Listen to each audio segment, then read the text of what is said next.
मिली थी। कमल के फूल पर एक सुंदर सी बालिका मिल गई। उस बालिका को अपने घर पर लेकर के आए प्रभु। बड़े का नाम तो रुक्मी था, लेकिन उसका नाम उन्होंने रुक्मणी रख दिया।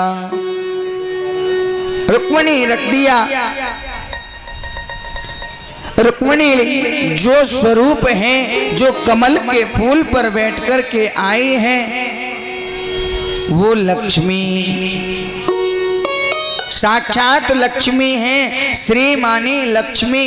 भागवत जी में राधा का नाम कहीं नहीं आया है। राधा का नाम भागवत जी में नहीं आया। क्यों? राधा तो उनकी पत्नी है, लेकिन नाम क्यों नहीं आया है? नहीं पता। श्री मानी लक्ष्मी, श्री मानी राधा। श्री ही राधा है और श्री ही लक्ष्मी है, इसलिए राधा का नाम श्री है और श्री मानी रुक्मणी एक ही है। ये तो लीलाएं हैं प्रभु की।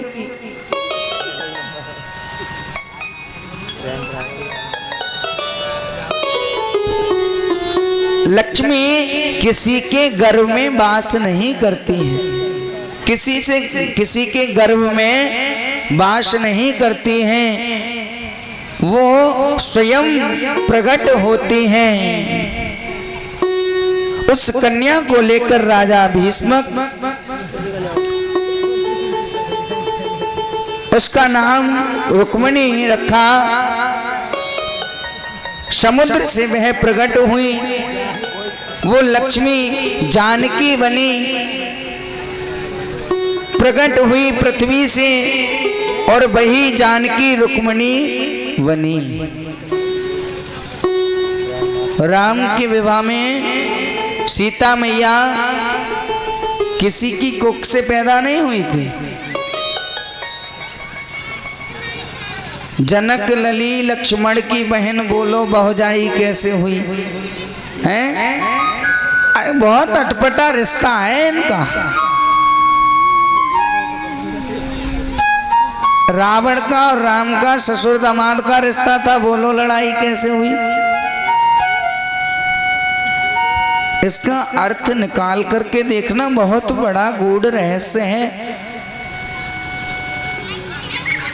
पृथ्वी से, कुंभज से, घड़े से सीता मैया, और आज वही सीता रुक्मणी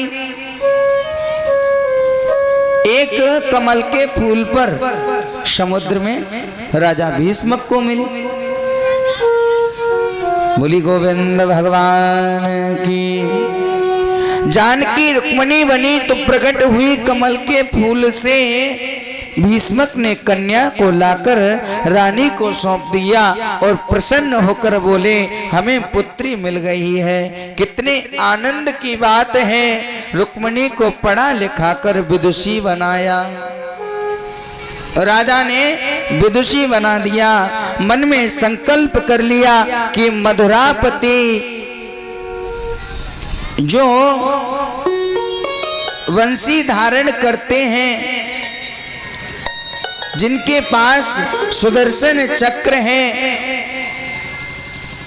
राजा भीष्मक ने मन में ही संकल्प किया, जो मथुरा के पति हैं, वसुदेव के पुत्र कृष्ण से मैं इस कन्या का विवाह करूंगा।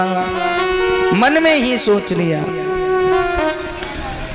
आजकल कृष्ण द्वारका में आ गए, लेकिन कभी कभी घर में क्या होता है, जब पुत्र बड़ा हो जाता है तो माता पिता की बात नहीं मानता है। लालयेत 5 वर्षाणि 10 वर्षाणि ताड़येत। बच्चे का लालन पोषण 5 वर्ष तक का बताया गया है। 10 वर्षाणी ताड़े, तो 10 वर्ष तक बच्चे को डांट करके, मार करके, पुचकार करके रख सकते हो। और जैसे ही 10 वर्ष से ऊपर हुआ तो पिता को बेटे के लिए मित्र समझना चाहिए, भाई समझना चाहिए, अन्यथा कभी भी दुख पहुंचा सकता है। जो बात आपकी है वो उससे खुल करके बता देना चाहिए। बोली गोविंद भगवान की जय। बहुत सुंदर भजन। उसके बाद अग्रसर आगे की कथा श्रवण करेंगे।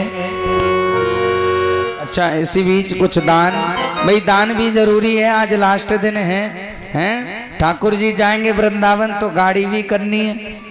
हाँ, बोली वृंदावन बिहारी लाल।